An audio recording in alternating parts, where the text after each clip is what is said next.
Hello, Haley. Emma Worsley is only 2 years out of nursing school, and the pandemic is changing how she treats her patients. They're by themselves, so you have to be there for them in a whole different way to just talk to them. Both Worsley's parents were nurses, and she watched as they developed relationships with their patients. It's something that's now difficult with strict hospital safety rules. You have to make an effort to be there, not just physically and passing their meds and doing their assessments. You have to be there, emotionally too, to be able to ask them, how are you doing? How's your family doing? Because a lot of these people, they have family that's either sick at home or sick in the ICU, and they're worried about them too. The emotional toll is making an impact on nurses as well. Before the pandemic, an average of 18% of nurses showed signs of depression and anxiety. Since the pandemic began, that number shot up to 50%. Everything changed in March. Susan Hartmeyer just retired after working as a nurse for 33 years. She worked through the HIV pandemic in the 80s and later the Ebola virus. But she says the last 10 months of her career were a nightmare. I've seen a lot of death over the years, but with COVID, there was literally nothing that was working for these people. And they're just dying and dying and dying. Hartmeyer says hospital safety protocols would change weekly as staff tried to juggle treatment with little to no information about the virus.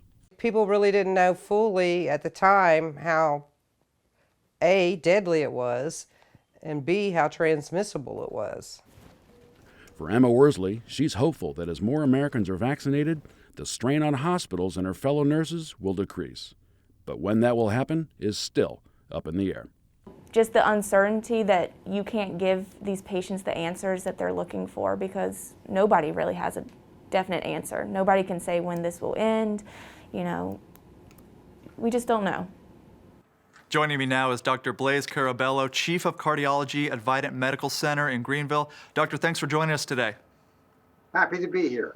So, Doctor, what exactly is myocarditis, and how common is it for those who test positive for COVID-19? So whenever you hear the medical suffix itis, it means inflammation. I'd wager 100% of your audience has had rhinitis, the inflammation in the nose when you get the common cold. Obviously, that goes away without any problem.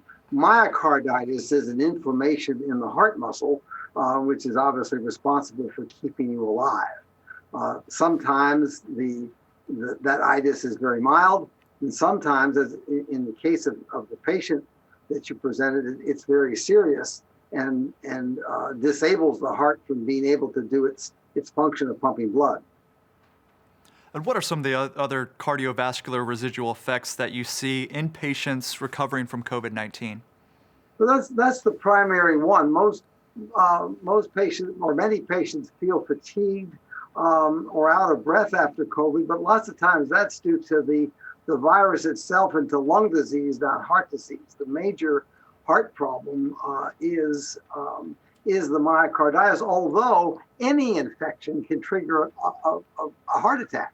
Heart attacks occur when blood vessels get blocked, and it does appear that this virus has the ability to cause blood clots to form, and that can cause a heart attack.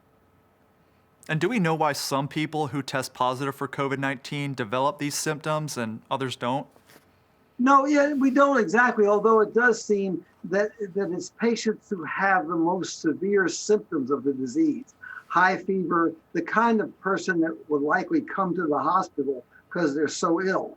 Those are the same patients that likely get myocarditis. It would be very unlikely that somebody who has no symptoms just happens to test positive. It's unlikely that patient's going to wind up with myocarditis. It's the more severe the illness, the more likely it is to affect the heart. And when we think about the heart, we think about exercising. If I test positive for COVID-19, am I still good to exercise or should I wait? I would wait.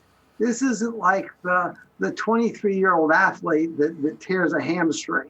And part of rehab is getting that muscle going again, sometimes very painfully, and the athlete works through that. This is an inflammation of the heart muscle. It's much better to wait till you feel normal again, to start your exercise program, and then do it gradually and cautiously. There's no hurry to get back on your feet after you've had COVID. And what are some other recommendations for keeping your heart healthy during this pandemic? So, first of all, remember that hospitals are a safe place to be. We see people avoiding coming to the hospital for routine heart problems because they're afraid of catching the virus. Everyone in the hospital is tested. The patients that have it are isolated. You're much more likely to catch the virus at a grocery store than you are in a hospital. So if you experience chest pain or trouble breathing, the kinds of things that a year and a half ago would have caused you to seek medical care in an emergency department, go. We find that people with heart attacks this is nationwide, are tending to have their heart attacks at home, which is not a good place to have a heart attack. You think you have a heart problem, come to the hospital. And final question for you, doctor. With the vaccine rolling out, are we out of the woods yet, or is this something people should still take seriously? Well, as of a couple of days ago, only 2% of Americans have received their second shot. So sure, once we're immune, and it does appear that the vaccines are incredibly effective. So once, people are, I think you still should be cautious, but once you're vaccinated, and once everybody's vaccinated, we can get back to normal. That's going to be a while. It's taking a long time to roll this out.